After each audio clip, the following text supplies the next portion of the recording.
म्हणून त्या लेकीला सुद्धा सासरामध्ये जर असला, जर फोन जर बापानं जर केला तर बापाच्या बोलण्यावरून लेकीला कळतं इथं काय तर बाप आपला आजारी आहे, बाप आपला दुःखी आहे. त्या लेकीला कळतंय, कारण की ते जीवा भावाचं नातं असतं या.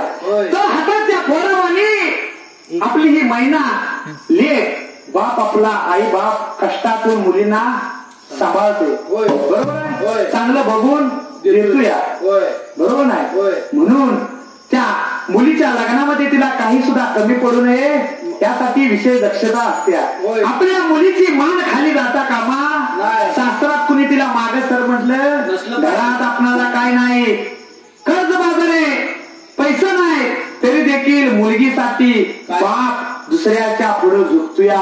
आजचं उद्या, उद्याचा परवा करतो, परंतु मला मुलगीला काय पाहिजे ते द्यायचं. बरोबर नाही, म्हणून मी या ठिकाणी म्हणतोय काय स्वभावाने माझी नाराची लेक. कोण कोण? संगीता, मंगलाने, सुनीता. स्वभावाने माझी नाराची लेक, सासरात व्हाय नको लेकीची दैना, नांदायला जाती माझी मैना, मैना नांदायला जाती माझी मैना.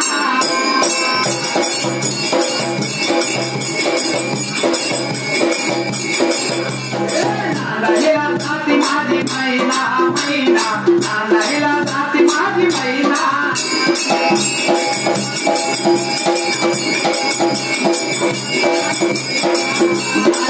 सुतर दादा एक पलंग बनवून दे. सुतार दादाला दोन हात जोडतोय, सुतार दादाला म्हणतोय माझ्या मुलीसाठी सुंदर असा पलंग बनवून दे. बरोबर नाही?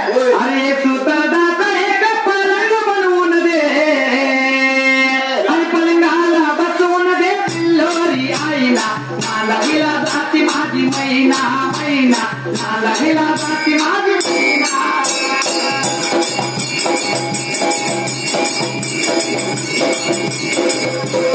नांदायला जाती माझी मैना, मैना नांदायला जाती माझी मैना.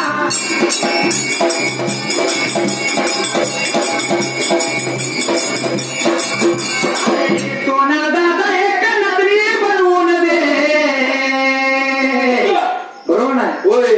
एवढं 5 मुलाचा सांभाळ करायचं सोपं नाही, सोपं नाही. बरोबर नाही? आताच्या घरी तर एक मुलावर ऑपरेशन एका मुलगीवर पोरग्याची वाट बघत नाही. बरोबर नाही? कारण की मागला काळ गेला, पण तो मागला काळ आधी खर्च होता, परिश्रम करायला लागत होता, गरिबी परिस्थिती होती. तरी देखील आधी काय होतं, तो हुंडा द्यायची प्रथा होती. आता विठ्ठल मामाने दिला का नाही कुणाला ठाव, परंतु सोन्याच्या रूपामध्ये, सोन्याचा हुंडा जरी दिसला असता तर सोन्याच्या रूपामध्ये हुंडा द्यावा. तेच की, म्हणून आधी हुंडा होता, परंतु आता काय आहे, सोनं तोया बोलतोय. त्या जावायला अर्धा तोयाची अंगठी, गळ्यामध्ये एक तोयाची मणी मंगलसूत्र, अर्धा मध्ये किती झालं, 2 झालं, आणि घंटनाथ एक मध्ये 3 तोळे, एका लेकीला 3, 3 1 6 9 झालं, 9 तोळ सोनं गेलं. बरोबर ना? तरी देखील खरतर प्रवास करून या तिन्ही लेकीतनी चांगलं बघून दिलं. विठ्ठल मामानं चांगलं, म्हणजे बाळमामाची साथ असून दे, परंतु करण्याची बी उमेद पाहिजे. आणि एवढं सांभाळणं म्हणजे सुद्धा जोक नाही. आणि हसणाऱ्या 3 लेकीने देखील त्या आई बापाचं नाव काढलेलं आहे, नाव काढून तिने चांगलं केलेलं आहे.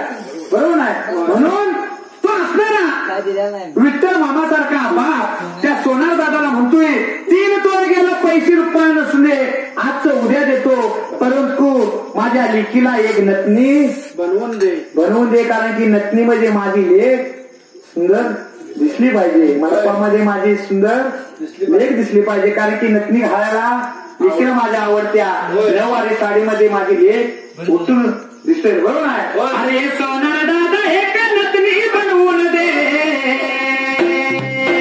अरे नटणी घालण्याचा झालाई मैना, नांदायला जाती माझी मैना, मैना नांदायला जाती माझी मैना.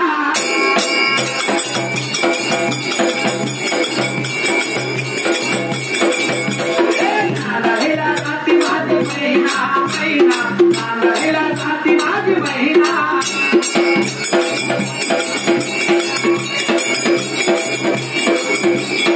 पिंपी दादा एक चोरी शिवून दे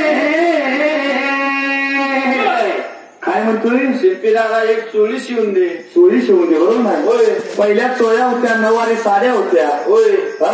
होय आता पंजाबी देतो लग्न होय होत्या होत्या हा? होय म्हणून तो बाप म्हणतोय लेकीसाठी सुंदर चोळी बनवून दे. कसली बनवून दे कसली? अरे शिंपी दादा एक चोरी बनवून दे आणि चोरीवर काढून दे रागवानी महिना नांदायला जाती माझी महिना महिना नांदायला जाती माझी महिना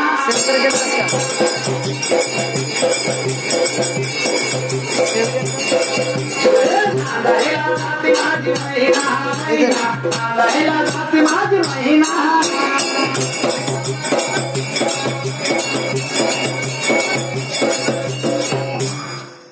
गणेश भाऊ मना परिवर्तन झाले का नाही मनावर काय ते अजून जरा काय घ्यावं रास भरेल तुझी आणि पुरुष भरानं म्हणूया असं म्हणे रास भरायला पाहिजे. आपण रास भरायला गेलो या काय आणि 5 पोती भाषा तिथे काय नाही पोत्या नाही गेला तुम्ही बघा त्या आज जागावरती जागा